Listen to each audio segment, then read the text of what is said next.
Si ta mbrosh makinën nga nxehtësia ekstreme e verës.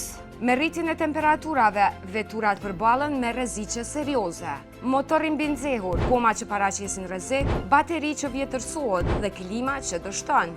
Ja disa këshilla që duhet t'i bëni që t'i evitoni ato. Si fillim, kontrollojeni ftosin. Pa nivelin e duhur të ftosit, motori rrezikon mbinxehje. Kontrollojeni atë rregullisht, sidomos gjatë valëve të nxehtit. Verifikojeni klimën. Nëse nuk ftoh mirë, shkak mund të jenë mungesa e refrigerantit apo filtrave të bllokuar. Shmangni prishjet në ditët më të nxehta.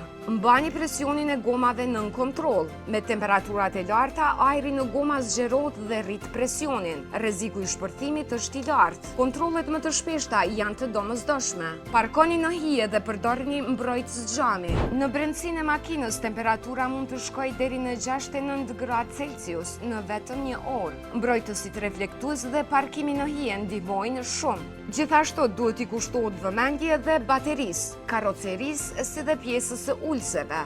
Po, pse është e rëndësishme gjithë kjo? Nxehtësia ekstreme sjell dëmtime serioze dhe kosto të lartë riparimi. Një veturë mirë mbajtur do t'ju shpëtojë nga shumë probleme gjatë verës.